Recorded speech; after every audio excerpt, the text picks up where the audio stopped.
কেউ পেতে পারতেন চিকিৎসা বিজ্ঞানে নোবেল, কেউ হতে পারতেন কালোজয়ী দার্শনিক। ৭১-এ বিজয়ের আগ মুহূর্তে যে বুদ্ধিজীবীদের শেষ করা হয়েছিল তারা থাকলে বাংলাদেশের চেহারাটা আজ অন্যরকম হতো। বুদ্ধিজীবীদের নিধন করে বাংলাদেশকে কয়েকশো বছর পিছিয়ে দেওয়া হয়েছে। সাংবাদিক, চলচ্চিত্রকার, সঙ্গীতজ্ঞ, শিক্ষক, প্রকৌশলী সব সেক্টরের মানুষদেরকে বেছে বেছে টার্গেট করা হয়েছিল। শহীদ সেসব বুদ্ধিজীবীদের মধ্যে কয়েকজন সম্পর্কে জেনে নেওয়া যাক। যুক্তরাজ্যের এডিনবার্গ থেকে কার্ডিওলজিতে এমআরসিপি ডিগ্রি অর্জন করেছিলেন ডাক্তার ফজলে রাব্বি। মেডিসিনে নোবেলও পেতে পারতেন এই মানুষটা। অবিশ্বাস্য লাগলেও এটা সত্য। সেকালে জগৎ বিখ্যাত জার্নালে তার আর্টিকেল প্রকাশিত হতো। ডাক্তার ফজলে রাব্বির মতো একজন অসামান্য প্রতিভাবান ডাক্তার খুব সহজেই পাকিস্তান সরকারের আনুগত্য জানিয়ে চলে যেতে পারতেন উন্নত বিশ্বের যে কোনো দেশে।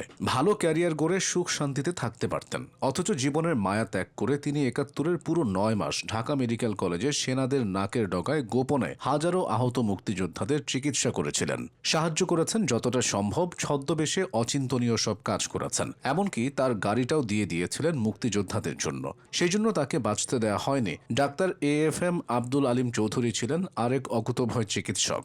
কারফিউ উঠে গেলে আলিমের কাজ আরম্ভ হতো। গাড়ির বনেট ভর্তি করে ওষুধ সংগ্রহ করতেন বিভিন্ন ফার্মেসি আর ওষুধ কোম্পানির কাছ থেকে। এগুলো আবার মুক্তিযোদ্ধাদের গোপন ঘাঁটিতে পৌঁছে দিয়ে আসতেন তিনি। সেজন্য তাকেও শেষ করে দেওয়া হয়েছিল। কথাসাহিত্যিক ও সাংবাদিক শহীদুল্লাহ কায়সারকে চেনে না এমন মানুষ নেই বললেই চলে। শহীদুল্লাহ কায়সারের লেখায় ছিল সমাজ বাস্তবতা, শোষণ বিরোধী চেতনা ও রাজনৈতিক প্রজ্ঞা। তিনি সাহিত্যকে ব্যবহার করতেন মানুষকে সচেতন করার হাতিয়ার হিসেবে। মুক্তিযুদ্ধের সময় যখন তিনি ঢাকায় থাকতেন না, তখন রেশন কার্ড দিয়ে যেতেন কবি সুফিয়া কামালের কাছে। কবি সুফিয়া কামাল রেশন কার্ড দিয়ে জিনিসপত্র তুলে আনতেন আর শহীদুল্লাহ কায়সার ঢাকায় ফিরে সেই জিনিসপত্র মুক্তিযোদ্ধাদের মধ্যে বিলিয়ে দিতেন। কেবল তাই নয়, তার বাসাও ছিল মুক্তিযুদ্ধকালীন সময়ে মুক্তিযোদ্ধাদের আশ্রয়স্থল। এখান থেকেই মুক্তিযোদ্ধাদের খাবার দেওয়া হতো।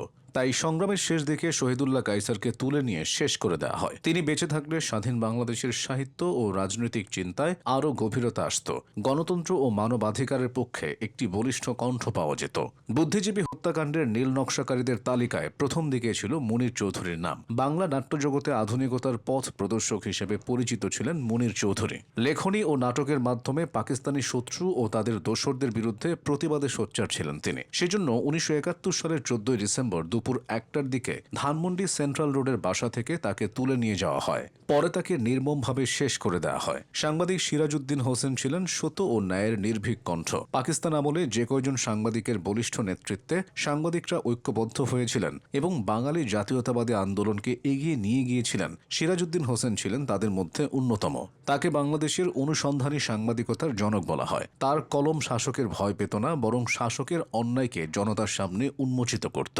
শহীদ বুদ্ধিজীবীদের মধ্যে তার নামটাও রয়েছে। তিনি বেঁচে থাকলে বাংলাদেশের গণমাধ্যম আরও দ্রুত দায়িত্বশীল, সাহসী ও নৈতিক ভিত্তির উপর দাঁড়াতে পারত। শহীদ বুদ্ধিজীবীদের মধ্যে পুরুষদের পাশাপাশি নারীরাও আছেন। তাদের মধ্যে সাংবাদিক সেলিনা পারভিন অন্যতম। সেলিনা পারভিন সংগ্রামের সময় মুক্তিযুদ্ধের পক্ষে লেখালেখি চালিয়ে গেছেন নির্ভয়ে। একজন নারী হয়েও তিনি দমনপীড়ন উপেক্ষা করে সত্যের পাশে দাঁড়িয়েছিলেন। তাই তার পরিণতিও হয়েছিল করুণ। মুক্তিযুদ্ধকালে শহীদ বুদ্ধিজীবীদের তালিকার সর্বশেষ নাম হচ্ছে এদেশের অন্যতম চিত্রনির্মাতা ও বরেণ্য কথাশিল্পী জহির রায়হান। ১৯৭১ সালের ১৬ ডিসেম্বর পাকিস্তানি বাহিনী বাংলাদেশ ভারত যৌথ কমান্ডের নিকট আত্মসমর্পণ করলেও রাজধানী ঢাকার মিরপুর ১৯৭২ সালের ৩০ জানুয়ারি পর্যন্ত হানাদার কবলিত ছিল।